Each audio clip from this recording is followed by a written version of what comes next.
देखिए, वीडियो की शुरुआत में ही मैं कह देती हूँ कि हमें किसी की भी पर्सनल फूड चॉइस से कोई मतलब नहीं है। हमारी तरफ से तू गो खा। लेकिन सोशल मीडिया पर बीफ खाकर वीडियो डालने वालों की बाढ़ आ गई है।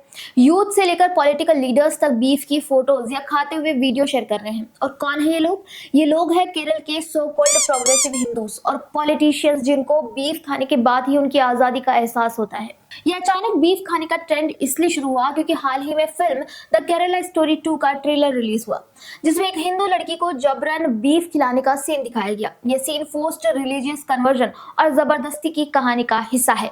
लेकिन इस ट्रेलर ने केरल में एक नई बहस छेड़ दी। अब केरल के प्रोग्रेसिव और सेक्युलर हिंदूज ट्वीट पर ट्वीट और पोस्ट कर रहे हैं कि बीफ खाना उनका अधिकार है, ये प्रगतिशीलता है। वे कहते हैं कि केरल में बीफ खाना संस्कृति का हिस्सा है। लेकिन क्या ये सच है?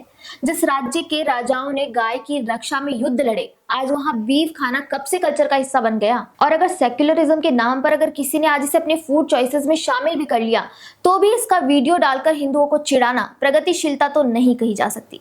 ये देश के हिंदुओं पर पॉलिटिकली एंड रिलीजियस जाइब है, जो टाइम टू टाइम केरल की कॉमीज एंड पॉलिटिकली वोक हिंदुओं से आती है। आप इन कुछ वीडियो में देख सकते हैं कि कैसे बीफ खाते हुए वीडियो बनाकर किसे चिढ़ाने की कोशिश हो रही है। लोग कह रहे हैं कि बीफ खाना सेक्युलरिज्म का प्रतीक है, प्रोग्रेसिव होने का सबूत है। हमारी तरफ से तू गो खा। लेकिन सवाल तो यह है कि बीफ को राजनीतिक और धार्मिक जाइब के रूप में प्रोजेक्ट करना सही है? क्यों सिर्फ बीफ ही? क्यों पोर्क या अन्य मीट नहीं? देखिए, केरल के ये नए नए कल्चरल ठेकेदार आपको बताएंगे कि बीफ तो केरल के संस्कृति का हिस्सा है। वे पढ़े लिखे ज्यादा है, इसलिए गाय की पवित्रता में यकीन नहीं रखते। वे सभी जानवरों की तरह गाय को भी खाते हैं, ब्ला ब्ला ब्ला। बट दिस हैपेंस जब आप अपनी हिस्ट्री को कॉमीज के हाथों बेच दो।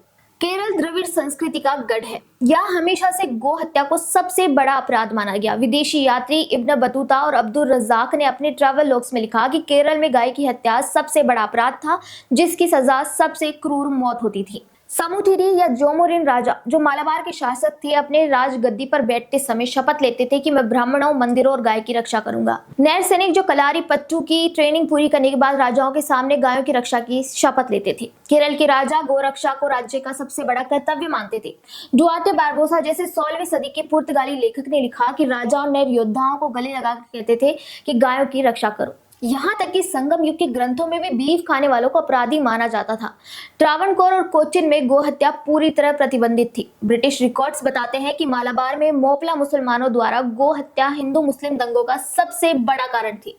1920 के मोपला दंगों में मुसलमानों ने मंदिरों में गायों को काटा और हिंदुओं को जबरन बीफ खिलाकर कन्वर्ट किया। पहले मुस्लिमों के अत्याचारों में जबरन बीफ खिलाने का चलन शुरू हुआ और फिर राज्य में कम्युनिज्म ने दस्तक दी। आज केरल कम्युनिस्टों के हाथों बिक चुका है।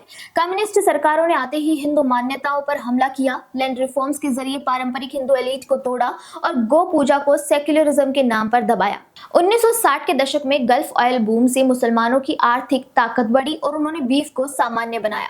पहले मलयालम सिनेमा में मेकर्स मेजोरिटी हिंदू हुआ करते थे, तो किसी फिल्म में बीफ सीन नहीं दिखाए जाते थे। पर धीरे धीरे मलयालम सिनेमा में मुस्लिम और क्रिश्चियन प्रोड्यूसर्स ने बीफ को केरल कल्चर के रूप में दिखाना शुरू किया। बीफ परोटा, जो पहले मालाबार के मुस्लिम बहुल इलाकों तक सीमित था, अब पूरे केरल की संस्कृति बताकर प्रमोट किया गया। किसी को समझ ही नहीं आया कि कल्चर असली नहीं है, बल्कि जबरदस्ती थोपा जा रहा है। ये सच है कि आज भी केरल के ज्यादातर हिंदू बीफ नहीं खाते, लेकिन मीडिया और राजनीति ने इसे राजनीतिक एक्ट बना दिया है। इसका एक सबसे बड़ा उदाहरण कांग्रेस है। 2017 में जब देश में बीफ पर बैन लगाया गया, तो कांग्रेस नेता ने सरेआम रोड पर गाय काटकर इसे केरल के कल्चर से जोड़ने की कोशिश की। इन नेताओं ने सरेआम गाय काटी और फिर उसे खाया भी। कोई पागल ही यकीन करेगा कि ये केरल का मूल कल्चर था। आज भी सोशल मीडिया पर प्रकाश राज से लेकर कांग्रेस समर्थक बीफ की फोटोज डालकर हिंदुओं को चिढ़ा रहे हैं। बीफ खाना इन लोगों की कंप्लीट पर्सनैलिटी बन गई है। इनकी लाइफ की सबसे बड़ी सक्सेस ये है कि ये गाय का मांस खा रहे हैं। प्रॉब्लम ये नहीं है कि वो गाय का मांस खाते हैं, प्रॉब्लम ये है कि वो गाय का मांस हिंदुओं को चिढ़ाने के लिए खाते हैं। क्यों अचानक आपको फिल्म के ट्रेलर्स में दिखाई सच्चाई को डिफेंड करने के लिए बीफ खाते हुए वीडियो बनाना है? द मोमेंट आप कैमरा सेट करके बीफ खाते हो, आप पॉलिटिकल बन चुके हो। आपने अपना सेक्युलरिज्म प्रूव करने के लिए लाखों हिंदुओं के सेंटिमेंट्स हर्ट कर दिए हैं। ये वो लिबरल है जो रोजा में ये बोलते फिरते हैं कि रोजा रखने वालों के सामने आपको खाना नहीं खाना चाहिए, और फिर पूरी बेशर्मी के साथ इसे केरल का कल्चर बता देते हैं। केरल का कल्चर इन्हें याद होता तो बीफ परोटा अस्तित्व में ही नहीं आता।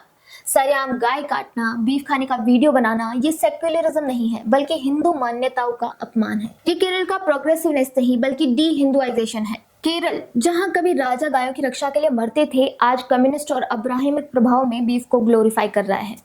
इससे बड़ी दुविधा और क्या होगी।